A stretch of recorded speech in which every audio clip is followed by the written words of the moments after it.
and repatriation. We made some earnest efforts, and our efforts in this regard continue. We are engaged with the Somali authorities and the ship owner, both of whom are engaged with the pirates to secure their early release, and of course the relevant tribes in the Puntland region of Somalia.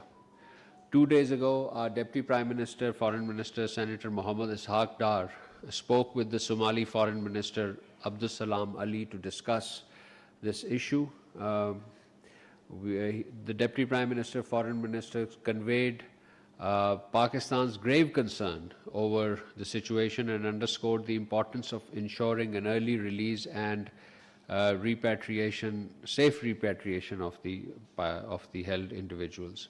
Our DPM urged steps to improving living conditions of not just the 10 Pakistani crew members, but also 7 other crew members of different nationalities that include Indonesia, India, Myanmar, and Sri Lanka. Foreign Minister Abdus Salam Ali assured our Deputy Prime Minister of his government's continued and sincere efforts to secure the release. Both leaders agreed to maintain close coordination until the matter is resolved. The two counterparts also expressed satisfaction with the positive momentum in our bilateral relations. The Somali foreign ministers appreciated Pakistan's role in mediation and facilitation in the regional context. Particularly on this issue of piracy, I wish to underscore that the government of Pakistan has taken a number of resolute steps to free Pakistani hostages. I mentioned the telephone conversation of the Deputy Prime Minister with the Somali Foreign Minister. Earlier, the Ambassador of Somalia in Islamabad was also called in for a meeting by the Foreign Secretary.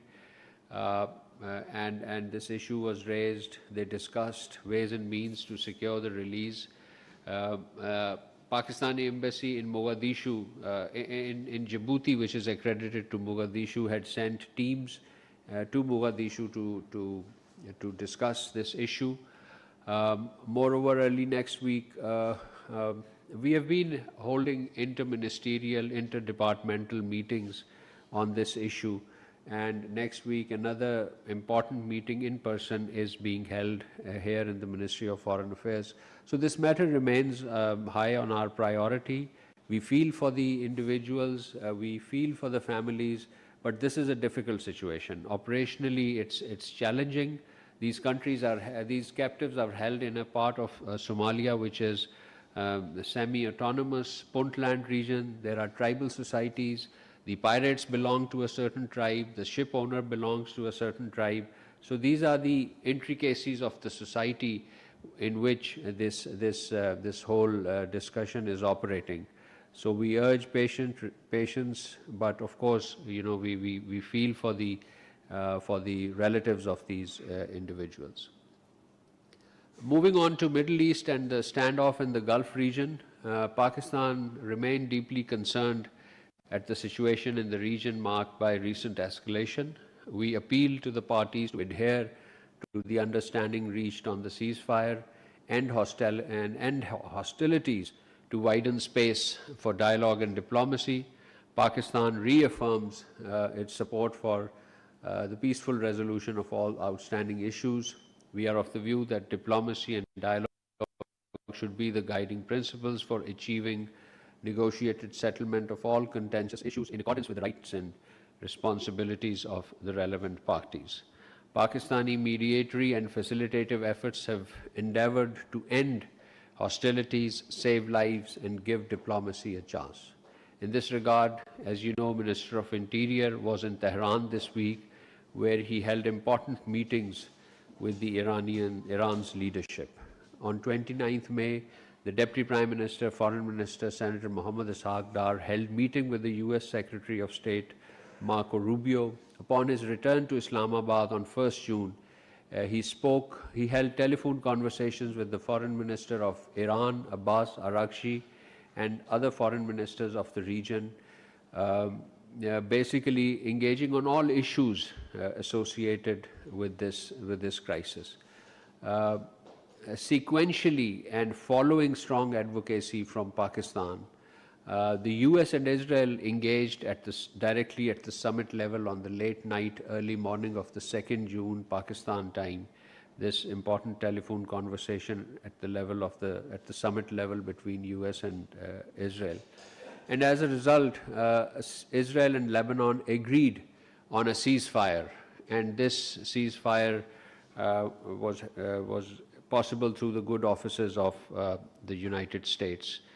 Despite the fragility of the situation on ground in Lebanon, particularly in South Lebanon, this was a positive development, and we hope that it will be lasting and will be implemented, particularly by Israel.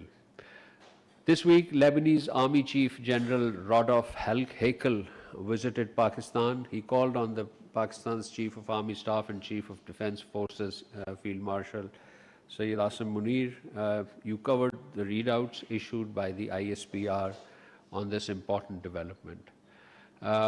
Pakistan, along with and one important development which just happened late last night, and we just issued a press readout, was the telephone conversation between our Deputy Prime Minister and Foreign Minister Senator Mohammad Ishaq Dar with his Turkish counterpart, Mr. Hakan Fidan.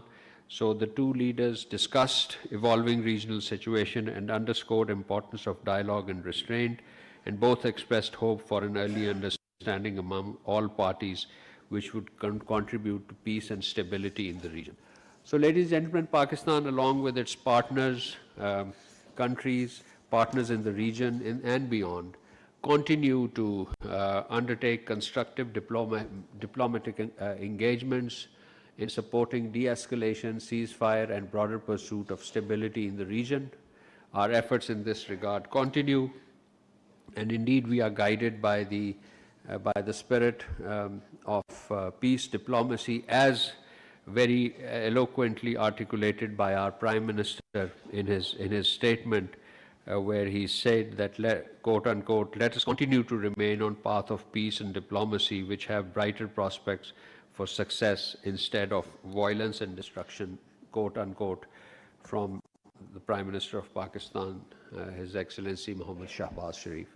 So I'll end the statement here and open the floor for question answers.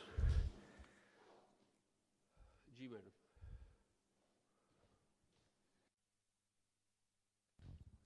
Thank you, sir. Amnali from Express 24/7. Sir, India's External Affairs Ministry has made statements regarding AJK situation, and their Indian media and also Indian leadership, they have also spoken about it. So what is your response on it?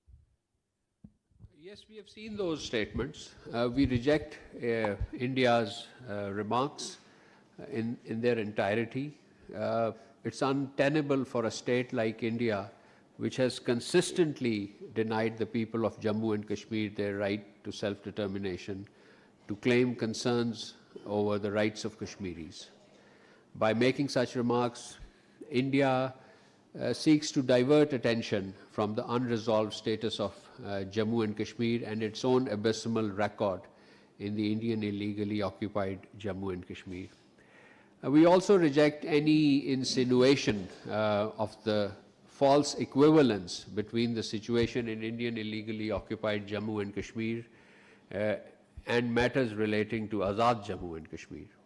Indian illegally occupied Jammu and Kashmir is an illegally annexed, internationally recognized disputed territory whose people have suffered systemic abuses under draconian laws and have been denied their rights, including the right to self-determination, as affirmed by the relevant UN Security Council resolutions and as promised by the Indian founding fathers to the Kashmiri people.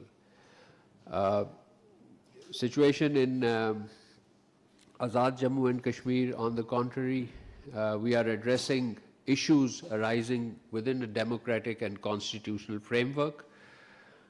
Any attempt to conflate the two is misleading and withstand objective scrutiny.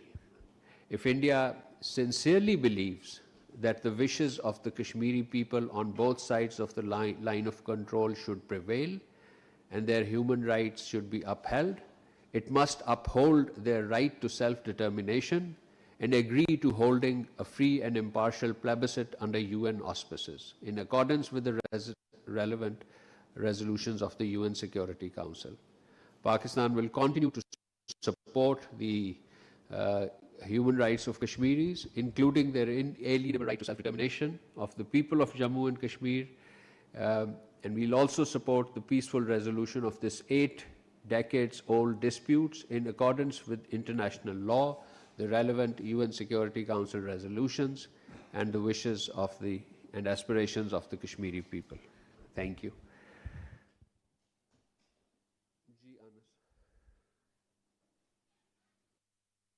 Thank you so much, spokesperson. Sticking to India, we've seen that the latest SIPRI yearbook has suggested that India might have altered its traditional nuclear posture by reportedly deploying around 12 nuclear warheads during peacetime, alongside indications of missile systems and a more operationally ready nuclear force.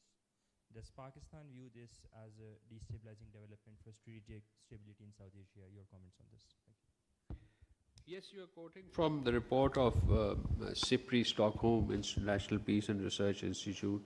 We have seen the SIPRI report and their assessment regarding developments and deployments of nuclear capabilities of India, including the reported deployment of nuclear warheads.